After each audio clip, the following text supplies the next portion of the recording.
জয় মা, জয় করুণাময়ী তারা, জয় গুরু বাপ। এসেছি তোমাদের মধ্যে বহু অপেক্ষার অবসানের মধ্যে। আমি শুভঙ্কর শাস্ত্রী। আজকে যে বিষয়ে আমার আলোচনা, যেটি হচ্ছে আমরা বশীকরণ ক্রিয়াকর্ম, যে কোনো ক্রিয়াকর্ম আমরা করি, কিন্তু বশীকরণ মানুষের জীবনে কেন এখনকার মানুষের মধ্যে বিশ্বাস উঠে যাচ্ছে, কেন মানুষ করেও রেজাল্ট অনলি ফর পাচ্ছে না, কেন? কারণটা হচ্ছে বশীকরণ এমন একটা জিনিস, বশীকরণ সবাই করতে জানেও না, আর যদিও বা করে সেটি কিন্তু ওই কটা জ্বালানি করে দিলাম, কটা জ্বালানি করে দিলাম, কটা যোগ্য ক্রিয়া করে দিলাম না। বশীকরণ এমন একটা জিনিস, যাকেই করা হবে তার কিন্তু, আমি বারবার প্রোগ্রামে বলেছি, আবার আজকে একটা প্রোগ্রামে এটা বলছি, যে তার দিকে কিন্তু মনটা থাকা অবশ্যই দরকার ছিল। আগে রেজাল্ট তার সঙ্গে বশীকরণ, মানে বারবার আমি বলি এই কথাটা, বশীকরণে ছিল কেন করতে গেলে কি কি তার দেখা দরকার। প্রথমত, কোনো তার সাথে রিলেশন ছিল, ব্রেকআপ হয়ে গেছে বা ব্রেকআপ হয়নি, ইতিমধ্যে তার সঙ্গে ইগনোর করছে, তার কথা সহ্য হচ্ছে না, তাদের মাঝখানে কোনো তৃতীয় ব্যক্তির আগমন হচ্ছে, বা বাড়ি থেকে প্রবলেমের বশত ছেলেটি বা মেয়েটি অ্যাভয়েড করে যাচ্ছে, তার সাথে মিশতে চাইছে না, তার কথা সহ্য হচ্ছে না, তাকে যেটা দিনে 10 বার ফোন করতো সেটা দিনে একবারও এখন দাঁড়াচ্ছে না, তার মেসেজ দেখতে চাইছে না, তাকে সহ্যই করতে পারছে না, তার কথা সে সহ্য করতে পারছে না, তার কোনো কিছুই তার ভালো লাগছে না। সেই ক্ষেত্রে যদি এরকম হয়ে থাকে, সেই জায়গায় কিন্তু যে কোনো হট করেই কিন্তু বশীকরণ করা যাবে না। কেন? তাহলে সেই ব্যক্তিটাকে যদি বশীকরণ করতেই হয়, টেনে আনতেই হয়, তাহলে আমি বলবো জলতন্ত্র প্রয়োগ করো। জলতন্ত্রের মাধ্যমে বা অর্থাৎ জলের মধ্যে কিছু ক্রিয়া চালান থাকে, সেইগুলোকে যদি সঠিকভাবে প্রয়োগ করা যায়, সেইগুলোকে যদি সঠিক কোনো পুতুল তৈরি করা হয়, সেখানে মাগুর মাছের উপর কিছু ক্রিয়া থাকে, সেগুলো করে নদীতে যখন ভাসানো হবে, এবং জলের সামনেই ঘরে যদি ভুডু ডল করে, ভুডু প্রত্যেকেই অনেকে কম বেশি নাম শুনেছ, খুব উচ্চ মার্গের তন্ত্রের কথা বলছি, এই ভুডু যদি ওইখানে জলের পাশে বসে বা নদীর পাশে বসে যদি ভুডু করা হয়, তার নামে হাড়ি নির্মাণ করে সেখানে যদি মারাত্মকভাবে কুফরি বিদ্যায় হাড়ি জ্বালানো করা হয়, সেইখানে কিন্তু তার নামে যন্ত্রের প্রাণ প্রতিষ্ঠা করে সেই জায়গায় কিন্তু কিছু পরিচালন করা হয়, ব্যক্তিটি যত দূরে থাকুক না কেন, ব্যক্তিটির মনটাকে কিন্তু কাছে টানবে, এবং ব্যক্তির নামে ইনস্ট্যান্ট কিন্তু কন্টিনিউ 3 ঘন্টা ধরে তার নামে সর্ষে থেকে শুরু করে সমস্ত কিছু, যা জ্বালানো থেকে পোড়ানি থেকে সমস্ত কিছু করতে হয়, তবে সেটি শুধু যোগ্য করে দিলাম, হাতে কি কবজ দিয়ে দিলাম, একদমই না। আবার এই ক্ষেত্রেও দেখা যায় অনেক ক্ষেত্রে মাঙ্গলিক দোষ জন্মছকে আছে, জন্মছকে দেখা যাচ্ছে পঞ্চম ভাব, সপ্তম ভাব কোনো অশুভ গ্রহের দৃষ্টি দিচ্ছে, একাধিক ভাব প্রেম ভালোবাসা আসবে, কেটে বেরিয়ে যাবে, এইগুলো কিন্তু হয় অনেক সময়। অনেক জায়গায় দেখা যাচ্ছে কেউ টুকটাক করে জায়গাটা নষ্ট করে দিচ্ছে, বাড়ি থেকে কেউ মানতে চাইছে না, সেই জন্য জায়গাটা নষ্ট করে দিচ্ছে। তাহলে বাড়ির লোক থেকে শুরু করে এখানে সর্বজনকে সেখানে যদি বগলা বা নিকুম্বিলা দেবীর ক্রিয়া করা যায়, বা ভৈরবজি ক্রিয়া করে তাদের প্রত্যেকের মুখটাকে কিন্তু জব্দ করে দেওয়া যায়, বন্ধ করে দেওয়া যায়, অবশ্যই সম্ভব, কিন্তু কাজগুলোকে সঠিকভাবে করা যায়। যেই ক্ষেত্রে এরকম দেখবে হচ্ছে, যেই ক্ষেত্রে এরকম সমস্যা হচ্ছে, সেখানে শনি মঙ্গলবারে মরার সিঁদুর নিয়ে আসো, সেই মরার সিঁদুরকে যদি কোনো সঠিক যে তান্ত্রিক কাজ জানে, সেই তান্ত্রিক কাজে সিঁদুরটা নিয়ে যাও, ওই সিঁদুর দিয়ে যখন ক্রিয়া করে যখন তার নামে নিক্ষেপ করা হবে, অর্থাৎ চালান করা হবে, সেই সিঁদুরটা দিয়ে ব্যক্তিটির কিন্তু মনের মধ্যে কিন্তু যে কথাবার্তাগুলো বন্ধ হয়ে যাচ্ছিল, কোনো যোগাযোগ হচ্ছিল না, রেজাল্ট থেকে কিন্তু অনেকটাই ভীষণ ভালো হবে।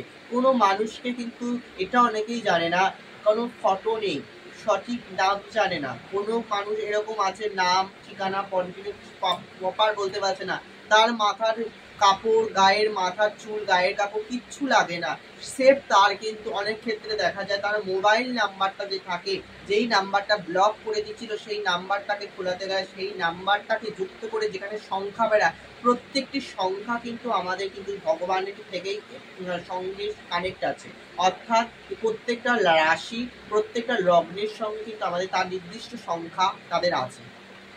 যেমন যদি বলি 5 8 যেমন শনির সংখ্যা, সেরকম তার জন্ম ছকে যে নাম্বার যুক্ত করে যা হচ্ছে, সেই নাম্বার যুক্ত করে যে গ্রহের সঙ্গে ইন্ডিকেট করছে, সেই গ্রহের ইষ্টর সঙ্গে কানেক্ট করে সেখানে কিছু সুলোমানি বশীকরণ কিছু আছে, সেইগুলোকে করলে কিন্তু সেই জায়গাটাও কিন্তু এটা ছোটখাটো গোলাপ জল দিয়ে কিছু ক্রিয়া করা হয়, সেই বশীকরণ কিন্তু ভীষণ ভালো খাটে। যদি স্বামী স্ত্রীর মধ্যে এরকম দেখছো হতে চাইছে না, একই জায়গায় আছে, কথা শুনছে না, ভীষণ অবাধ্য করছে, স্বামীকে দমন করতে চাইছে না, মায়াজাল ইন্দ্রজাল দিয়ে কিছু যজ্ঞের কিছু ক্রিয়া আছে, সেইগুলোকে যদি করা হয়, সেখানে যদি ব্রাহ্মী দিয়ে, সেখানে যদি মায়াজালের কিছু ক্রিয়া, ছটফুটি দিয়ে কিছু ক্রিয়া, সেই যেগুলোকে যদি করানো হয়, সেগুলো কিন্তু তার কথা বলছে অবাধ্য সম্পর্ক বিচ্ছেদ হয়ে গেছে, ব্রেকআপ হয়ে গেছে, এরকম যদি সমস্যা হয়ে থাকে, অবশ্যই সেইটাকে জোড়া লাগিয়ে দেওয়া সম্ভব, কিন্তু কাজগুলো সঠিকভাবে জানতে হবে।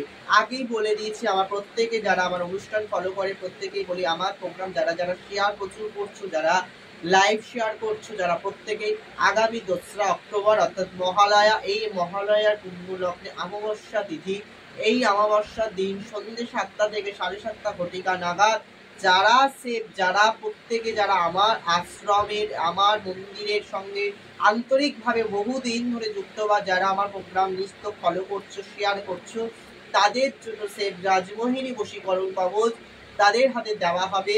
কি কারণে? যাদের ঠিক এই ব্যাপারগুলোর জন্য, যাদের অনেক সমস্যার মধ্যে সম্মুখীন হচ্ছে, প্রেমিক প্রেমিকার সমস্যা, রিলেশনের সমস্যা, স্বামী স্ত্রীর মধ্যে সমস্যা, সন্তান কথা শুনছে না সমস্যা, জায়গা সংক্রান্ত সমস্যা, ওই একটি রাজমোহিনী কবচ যেটি আমি তুলে দেবো প্রত্যেকের হাতে, সেই রাজমোহিনী কবচটা প্রত্যেকে ধারণ করো। আর প্রত্যেক নিরামিষ খেয়ে, যেরকম আমি আশ্রমে সবাইকে বলা আছে, যারা কবচটি নেবে তাদেরকে বলে দেবে নিয়ম কানুন কি আছে, সেটি আমি তুলে দেবো। তার জন্য একটি টাকা, একটি পয়সা লাগবে না। তবে আমি এই বলছি না যে লাইভে, ভালো করে তাকে এই জায়গাটা মাইন্ডেড করবে যে আমি বলিনি কাজ করতে গেলে টাকা লাগে না, পয়সা লাগে না। যারা আমার প্রোগ্রাম, যারা আমার নির্দিষ্টভাবে রোজ শেয়ার করো, রোজ করো, শেয়ার মানে কিন্তু কেন করা, অনেক মানুষ অনেক কিছু খরচ করে, অনেক মানুষ অনেক জায়গায় আছে, কিন্তু রেজাল্ট সম্পূর্ণ হতে পারছে না বা রেজাল্ট হয় না। কেন? তুমি যে শেয়ার করছো, তোমার এই কথা যে আমার টিপস প্রোগ্রামগুলো ফলো করে, যে তোমার আত্মীয় বলো, বন্ধু বলো, যেই হোক, সেই ওষুধটা নিয়ে যেই প্রয়োগগুলি করে তারা ভালো আছে। আর ভালো থাকা মানে মা করুণাময়ী নাম হচ্ছে ভালো থাকা, মানে তার জন্য তো কোনো পয়সা লাগছে না, সেই যে ভালো রয়েছে তার জন্য তো আর একটি টাকা খরচ করতে হচ্ছে না। স্থায়ী চোখে প্রত্যেকে বলি, একটা শেয়ার করলে তার যে পরিবারের বলো, এই বলো, যদি কারোর এরকম সমস্যা থাকে, তারা অনেক জায়গায় যেতে হবে না, তারা ঘরে বসে কিছুটা ভালো থাকুক না, তারা অনেক খরচ তো করেছে, সে খুব এটাই আমি তো তাদের কাছে আমি প্রত্যেকে বলি, যারা আমার বলতে লাগে না, যারা শেয়ার অলরেডি করে, যারা করছো, যারা আমার মন্দিরে আমাকে প্রচুর ভালোবাসো, সেম তাদের জন্য কিন্তু আমি এই 2রা অক্টোবর রাজমোহিনী কবচ তুলে দেবো। তার আগে কিন্তু আশ্রমে বুকিং করতে হবে। যারা যারা নেবে কবচটি, তারা কিন্তু আমার আশ্রমে অনলি ফর বুকিং করতে হবে। এটি কোনো কিন্তু অনলাইন হবে না, এটি অফলাইনে এসে আশ্রম থেকে নির্দিষ্ট লাইনে দাঁড়িয়ে কবচটি নিতে হবে। এবং প্রত্যেকে কিন্তু, তবে যারা নেবে কবচটি তাদের কিন্তু প্রত্যেকে যারা শেয়ার করছে সেটি প্রমাণ স্বরূপ দেখিয়ে তারপর কিন্তু নিতে হবে। এটা কিন্তু মনে রাখলাম, সবার জন্য নয়। তার জন্য যে বিনা পয়সা যেটা করা হবে, যেহেতু আমার এমএলএ এমপি যেহেতু ভাইয়ের ভক্ত আছে, তাদের আমার আশ্রমের যে ডোনেট করে সেখান থেকে নিয়ে একটি বিশাল যজ্ঞ করা হবে। সেই যজ্ঞের মাধ্যমে যে 10 জন হোক, 20 জন হোক, 30 জন হোক, যতজনই হোক না কেন, তাদের হাতে এই কবচটি নির্মাণ তুলে দেওয়া হবে, যাতে তারা ভালো থাকে, আগামী দিনে তারা মা করুণাময়ীর নাম করতে পারে। মা, ওদের নাম মানেই মা করুণাময়ীর আশীর্বাদ ওদের উপর অপরিসীম, আরো ভালো থাকবে তারা। আর যাদের মনে হচ্ছে এরকম সমস্যার মধ্যে রয়েছে, কিভাবে আমি কি করব, আমার আশ্রমে আমার যে যারা থাকবে শিষ্যভক্ত, তারা তোমার ফোন গাইড করে নেবে, বা আমার সঙ্গে যদি তোমার লাগ ভালো থাকে, হয়তো তার কথা হয়ে যেতেও পারে। যদি হয়ে যায় তো তোমার ভালো, কি করতে হবে, কি করণীয়, আমি সঠিক তোমাদের গাইড করে দেবো। আর যদি এরকম স্বামী স্ত্রীর মধ্যে দেখছো প্রেমিক প্রেমিকার সমস্যা হচ্ছে, আমি যে ক্রিয়াগুলো বলছি এইভাবে যদি জোরালো থেকে জটিলতর সমস্যা যদি হয়ে থাকে, এইগুলো ভাবে যদি প্রসেসে কাজ করা হয়, অবশ্যই সম্ভব হয়, অবশ্যই। কিন্তু আজকে একটা বিশেষ প্রয়োগ টোটকা বলে দেব, যেটি হচ্ছে, যদি এরকম কারো সমস্যা হয়ে থাকে, আমি তো রাজমোহিনী দিচ্ছি 2রা অক্টোবর, যারা সেফ তাদের জন্য, যারা প্রোগ্রাম শেয়ার করছে, আর বলার কিছু নেই। আর সেটা তুমি যারা শেয়ার করছো তারা তাদের জন্যই।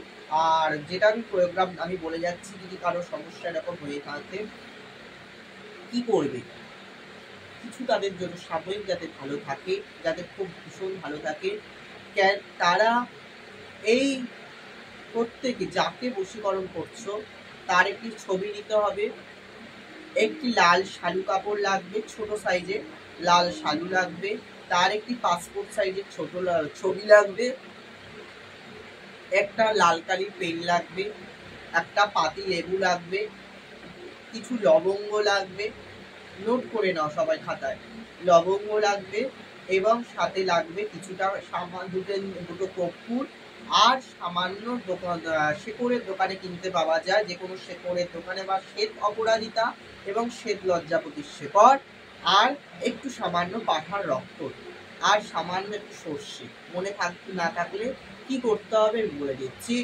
প্রথমে লাল শালু কাপড়টার মধ্যে একটি, যাকে বশীকরণ করতে চাইছো তার ফটোটা দেবে, ফটোটাতে পাঠার রক্তটা লাল কালিতে চুবিয়ে, যদি পাঠার রক্ত নিতে না পারো তাহলে শুধু এমনি লাল কালি দিয়ে পাঠার রক্তটাকে দিয়ে যাকে বশীকরণ করবে তার একটি মন্ত্র বলছি, সেই মন্ত্রটা ছোট্ট ছোট করে ফটোর উপর লিখতে হবে। কি মন্ত্র লিখবে? ওম হয়রা ফলা দীর্ঘি অনুষ্কার রিং, ওম হ্রিং রক্ত চামুণ্ডে জয় জয় স্তম্ভয় স্তম্ভয় সর্বসত্তায় অমুকং সর্বসত্তাং অমুকং, তয় তয় আকার অনুষ্কার, বানান কেউ ভুল করো না। সৌম ভীং রক্ত চামুণ্ডে জয় জয় স্তম্ভয় স্তম্ভয় সর্বসত্তাং অমুকং বশমানায় বশমানায় কুরু কুরু স্বাহা। এই মন্ত্রটাকে 3বার লিখতে পারলে ভালো। ছবিটা একটু বড় সাইজের দেখার চেষ্টা করবে, আর যদি না হয় একবারই মন্ত্রটা লিখবে। লেখার পর ওই লাল শালু কাপড়ের মধ্যে ফটোটা দিলে, যেই পাতিলেবু একটা বলেছি পাতিলেবুটা দিয়ে দিলে, কিছুটা লবঙ্গ দিলে, একটু কর্পূর দুটো বলেছিলাম কর্পূরটা দিলে, দুটি শেকড় বলেছিলাম দুটি শেকড়টাকে দিলে, এবং সাথে কিছু বলেছিলাম যে কোনো ছটফটির শেকড়, যেগুলো না পেলে দরকার নেই, কর্পূরটা দিলে, লবঙ্গটা দেবে, দুটো শেকড়টা আমরা দুটো শপথ দিয়ে দিলে, এবং একটি জবা ফুল দিলে, দিয়ে ওইটাকে গিট্টু মারলে, গিট্টু মারার পর হাতে করে নেবে, হাতে করে নিয়ে যেই মন্ত্রটি বললাম খাতায় নোট ডাউন করে নেবে। আর একবার রিপিট করছি, ওম হ্রিং রক্ত চামুণ্ডে জয় জয় স্তম্ভয় স্তম্ভয় অমুকং বশমানায় বশমানায় স্বাহা। এই মন্ত্রটা বলে 21 বার ওইটার মধ্যে ফুঁক দেবে, পুটুলিটার মধ্যে। পুটুলিটাকে ফুঁক দিয়ে নিয়ে যে কোনো চিনি ফোটাবে, গরম জলে চিনি ফোটাবে, চিনি ফুটিয়ে যে রসটা হয় সে চিনির রসের মধ্যে ওটাকে কাচের পাত্রের মধ্যে ডুবিয়ে রেখে দেবে, যে কোনো কাচের পাত্রের মধ্যে ওইটাকে ডুবিয়ে রেখে দেবে। অথবা যদি কোনো কারোর যেখানে যে কোনো ঠাকুরের যে সিংহাসন থাকে, সেই ঠাকুরের সিংহাসনে যে গদি হয়, গদির তলা বা ঠাকুরের যে ফটো থাকে, সেই ফটোর সামনে ওই চিনি রসে একটু কাচের বাটির মধ্যে করে ডুবিয়ে রেখে দিতে পারো, সেইটাতে ভীষণ ভালো রেজাল্ট হবে। বা কোনো চিনি রসটাকে নিয়ে একটা কোনো বোতলের মধ্যে, কাচের হতে হবে, মধ্যে ঢেলে ওটাকে রেখে দেবে, 21 দিন ওইভাবে থাকবে। তারপর ওটাকে প্রবাহিত জলে আমার মা করুণাময়ী তারাকে স্মরণ করে ভাসিয়ে দেবে। এই জায়গায় দেখবে তার মাথাটা শান্ত হবে। এই জায়গা থেকে যারা প্রচন্ড রিলেশনের সমস্যা ছিল সেই জায়গাটা থেকে অনেকাংশে ভালো থাকবে। আজকে এই অবধি আমি ছিলাম, আমি আছি, আমি থাকবো, ভয় কি, আমি তো আছি, চিন্তার কোনো কারণ নেই। জয় মা, ভালো থাকবে।